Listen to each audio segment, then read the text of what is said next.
coronavírus. Por que comigo? Por que com meu cônjuge? Por que com meus pais? Por que com meus filhos? Por que com minha família? Por quê? Por quê? Por quê? Gostaria de ter uma informação. Gostaria de entender o porquê desse mal, dessa doença, dessa pandemia atingir minha casa, minha família, atingir os meus. Por quê?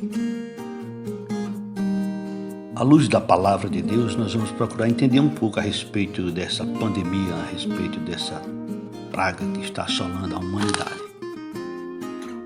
Vamos procurar entender à luz das Sagradas Escrituras o porquê desse mal assolar tanta gente, inclusive nós, os cristãos. Mateus capítulo 5, versículo 45, diz o Senhor Jesus: para que vos tornei filhos do vosso Pai Celeste, porque Ele faz nascer o seu sol sobre maus e bons, e vi chuvas sobre justos e injustos.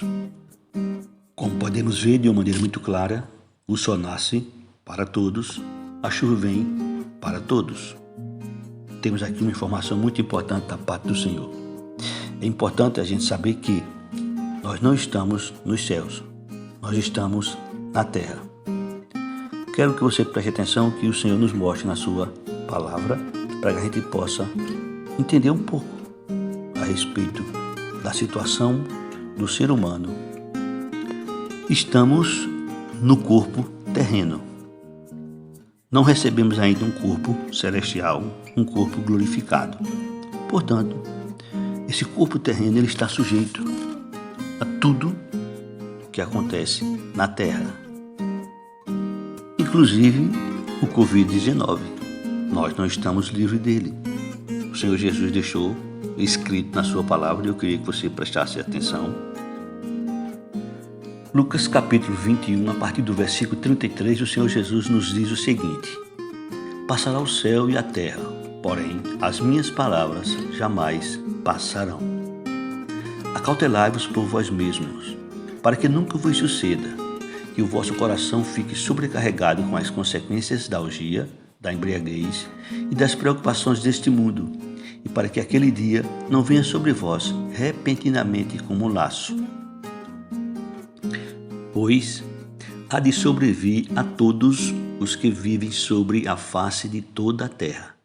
Vigiai, pois a todo o tempo, orando, para que possais escapar de todas estas coisas que têm de suceder, e está em pé na presença do Filho do Homem.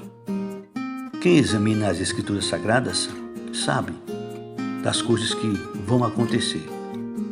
Não tudo, porque a gente não tem conhecimento de tudo, mas o Senhor Jesus deixou muitas coisas escritas para que a gente tivesse uma noção. Portanto, tem coisas que têm que acontecer, que vai afetar todos os que habitam sobre a face da terra. Enquanto estivermos aqui, estaremos sim sujeitos a tudo que suceda na face da terra. O apóstolo Paulo, inspirado pelo Espírito Santo de Deus, ele também nos mostra algumas coisas bem interessantes a esse respeito. Veja com carinho. Romanos capítulo 8, a partir do versículo 18, assim está escrito: porque para mim tenho por certo que os sofrimentos do tempo presente não podem ser comparados com a glória a ser revelada em nós. A ardente expectativa da criação aguarda a revelação dos filhos de Deus. Pois a criação está sujeita à vaidade, não voluntariamente, mas por causa daquele que a sujeitou, na esperança de que a própria criação será redimida do cativeiro da corrupção para a liberdade da glória dos filhos de Deus. Porque sabemos que toda a criação a um só tempo geme e suporta angústia até agora. E não somente ela, mas também nós, que temos as primícias do Espírito, igualmente gememos em nosso íntimo, aguardando a adoção de filhos, a redenção do nosso corpo. como nós estamos vendo na palavra de Deus, estamos aguardando a adoção de filhos, a redenção do nosso corpo. Nosso corpo não foi ainda redimido, não foi ainda glorificado, não foi ainda transformado. Portanto, enquanto nós estivermos aqui nesse mundo, estamos sujeitos a ser assaltados, a sofrer um acidente, a uma enfermidade, a um problema financeiro, a um problema conjugal, a um problema desse tipo que está acontecendo no mundo dessa pandemia. Estamos sujeitos a tudo. Jesus disse, João 16:33, no mundo vocês terão aflição. Por isso que Jesus disse, deixo com vocês o Consolador, aquele que nos consola, aquele que nos conforta nos momentos mais difíceis de nossas vidas. Não estamos sós. Nós temos essa grande, mas é grande vantagem entre os demais homens que estão sobre a face da terra. Nós temos o Consolador, o Espírito Santo conosco, para nos consolar, nos confortar nos momentos mais difíceis de nossas vidas. Enquanto estiver no mundo, estaremos aqui sujeitos a tudo. O fim do sofrimento só quando partimos para a glória. Sim, o fim do sofrimento terreno só quando a gente partirmos para a glória. Escuta com atenção o que o Senhor nos revela através do apóstolo Paulo. Filipenses capítulo 3, versículo 20 e 21, assim está escrito. Pois a nossa pátria está nos céus, de onde também aguardamos o Salvador, o Senhor Jesus Cristo, o qual transformará nosso corpo de humilhação para ser igual ao corpo da sua glória, segundo a eficácia do poder que ele tem de até subordinar a si todas as coisas. Aleluia. Glórias ao nome do Senhor Jesus. Vamos ter um corpo glorificado, como está revelado. Vamos ter. Nós estamos aguardando o Senhor, que vai transformar, como o texto está falando, o qual transformará o nosso corpo de humilhação para ser igual ao corpo da sua glória. Por enquanto, nós estamos nessa carne, estamos nesse corpo, estamos aqui na terra e vamos ter sim que passar por momentos difíceis. Vamos ter muitas surpresas. Surpresas boas, surpresas não boas. Daí a razão da gente procurar entender que somos cristãos, somos salvos, mas pela fé. Pela fé. Não é pelo que vemos, é pela fé. Nosso sofrimento aqui na terra só cessará quando se cumprir o dia final nosso aqui na terra. Aí vai se cumprir o que está escrito na palavra de Deus. Apocalipse capítulo 14, versículo 3, assim está escrito. Então ouvi uma voz do céu dizendo, escreve, bem-aventurados os mortos que desde agora morrem no Senhor. Sim, diz o Espírito, para que descansem das suas fadigas, pois as suas obras os acompanham. Enquanto estivermos aqui, estamos, infelizmente, destinados às fadigas que virão de todas as espécies, de todas as maneiras, de todos os meios. Mas não podemos esquecer, o Senhor disse que estaria conosco todos os dias, até a consumação dos séculos. Dias bons, dias também que não são muito bons. Temos que estar preparados, como disse o Senhor, para tudo quanto tem que acontecer sobre os que habitam na face da terra. Vamos ver algumas histórias que ficaram registradas de irmãos nossos na fé, que viveram no início da igreja. Vamos observar algumas coisas com carinho.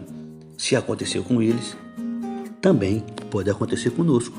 Não somos melhores. Estamos sujeitos às mesmas coisas que aconteceram com nossos irmãos. Na primeira carta aos Coríntios, capítulo 10, versículo 11, está assim escrito. Estas coisas lhes sobrevieram como exemplos e foram escritas para advertência nossa, de nós outros sobre quem os fins dos séculos têm chegado. Estas coisas foram escritas para advertência nossas. O que aconteceu com os judeus, o que aconteceu com Israel, que foi registrado para advertência nossa. Portanto, essa é uma boa palavra para que a gente fique atento. Foram escritas as coisas que aconteceram com eles para advertência nossa, para nós, sobre quem os fins dos séculos têm chegado. Há quem diga que crente não adoece. Que crente não adoece. Será que isso é verdade? Vamos ver nas Escrituras Sagradas alguns exemplos. E eu não quero nem usar o Velho Testamento, eu só vou usar o Novo Testamento como exemplo. O que aconteceu com os cristãos, com os nossos irmãos e que ficou registrado. E que são registrados para advertência nossa. No capítulo 4, versículo 13 e 14 de Gálatas, Paulo diz assim: E vós sabeis que vos preguei o Evangelho a primeira vez por causa de uma enfermidade física. E posto que a minha enfermidade na carne vos foi uma tentação, contudo não me revelaste desprezo nem desgosto, antes me recebestes como anjo de Deus, como o próprio Cristo Jesus. Como a gente pode perceber, como a gente pode ver aqui de maneira muito clara, o apóstolo Paulo, ele teve enfermidade física. E qualquer um também pode ter. Vejamos outro exemplo. Na primeira carta de Paulo a Timóteo, capítulo 5, versículo 23, Paulo faz uma recomendação específica para Timóteo. Assim está escrito: Não continues a beber somente água. Usa um pouco de vinho por causa do teu estômago e das tuas frequentes enfermidades. Timóteo, um grande homem de Deus, Paulo nos revela que ele tinha frequentes enfermidades. Daí a razão de Paulo até recomendar para ele tomar um pouco de vinho, não beber somente água, por conta das suas frequentes enfermidades. E olha que o apóstolo Paulo está falando de Timóteo, um pastor, um homem de Deus. Não é porque é pastor, não é porque é crente, não é porque é servo do Senhor que não adoece. Estamos aqui neste mundo sujeito a tudo e a todos. Vamos ver mais um outro exemplo no Novo Testamento. Na segunda carta de Paulo a Timóteo, capítulo 4, versículo 20, ele fala alguns nomes. Erasto ficou em Corinto, quanto a Trófimo, deixei-o doente em Mileto. Como a gente pode ver, um homem de Deus, um cristão, Paulo deixou ele doente. Isso é uma prova de que todos nós estamos sujeitos a adoecer, em especial numa pandemia como esta. Daí a razão da gente ter nossos cuidados, como recomenda a orientação médica.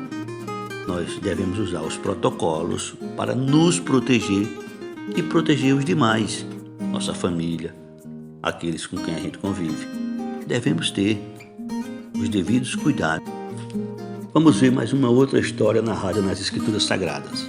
Filipenses capítulo 2, a partir do versículo 25, Paulo nos diz o seguinte: Julguei, todavia, necessário mandar até vós Epafrodito, por um lado, meu irmão, cooperador e companheiro de lutas, e por outro, vosso mensageiro e vosso auxiliar, nas minhas necessidades, visto que ele tinha saudade de todos vós e estava angustiado, porque ouviste que adoeceu.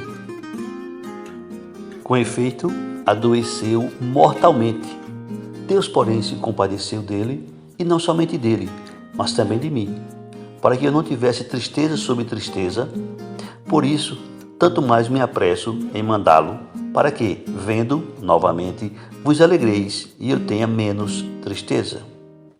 Recebei-o, pois, no Senhor, com toda alegria, e honrai sempre a homens como esse, visto que, por causa da obra de Cristo, chegou ele às portas da morte, e se dispôs a dar a própria vida para suprir a vossa carência de socorro para comigo. Como a gente pode ver nas Escrituras Sagradas, todos nós estamos sujeitos a enfermidades, a doenças, a morte. Enquanto a gente estiver aqui, estamos sujeitos. Devemos sim tomar cuidado, devemos sim ter sabedoria e saber usar nosso corpo, que é templo do Espírito Santo. Quero aproveitar essa nossa reflexão e dizer para todos vocês: se cuidem, faça a sua parte. Faça a sua parte, confie em Deus e acredite em Deus. Ouvimos muitas coisas a respeito do corona, a respeito dessa enfermidade, a respeito dessa praga, dessa pandemia que está assolando grande parte da humanidade. Dentre as coisas que eu vi, tem um Senhor, um médico, que ele nos diz uma coisa muito importante. Ele nos dá 4 conselhos que eu considero também de grande importância e eu quero repassá-los para vocês. Não é que você tem que fazer, é um conselho. Se você achar que deve fazer, você faça. Se não, desconsidere. Preste atenção a estes 4 conselhos. Primeiro conselho, não tenha medo. O medo prejudica a sua imunidade. Por isso, o primeiro conselho é não tenha medo. Nós, como cristãos, sabemos que só vamos partir no dia que Deus determinou. Não vamos acrescentar nada, nem vamos diminuir nada. Toda a nossa vida está nas mãos do Senhor. É Ele quem determina, é Ele quem diz o dia, a hora, o momento. Segundo Jesus, a gente não pode acrescentar um côvado à nossa vida. Portanto, não tenha medo. Estamos debaixo da mão do Senhor. Se o Senhor permitir que a gente pegue o corona, iremos pegar. Se o Senhor permitir que a gente pegue e sobreviva, sobreviveremos. Se o Senhor quiser que a gente pegue e morra, não temos como evitar. Portanto, o primeiro grande conselho é não tenha medo. Segundo este médico, o segundo conselho é beba bastante água. Acredito que você sabe que a água ela é fundamental para a nossa saúde. Portanto, o segundo conselho é beba bastante água. Beba bastante água. O terceiro conselho é exercício físicos, caminhada. Faça caminhada. Não custa nada você tirar parte do seu tempo e fazer uma boa caminhada. Segundo esse médico, é muito importante para a nossa saúde, para a nossa imunidade. O quarto conselho, vitamina D. Sol, tome sol, bastante sol. O sol é benéfico, é nele que a gente adquire a vitamina D de forma natural. Foi Deus quem preparou. Segundo esse médico, não tenha medo, beba bastante água, faça exercício, se não puder ir para uma academia, faça caminhada e tome vitamina D só. Não é que isso vai evitar de você pegar, mas isso vai ajudar você a ter uma boa imunidade. Portanto, é essa a nossa reflexão nesse momento. Que Deus abençoe sua vida, sua família, que Deus lhe proteja desse mal, que Deus cubra você, sua família, em nome do Senhor Jesus.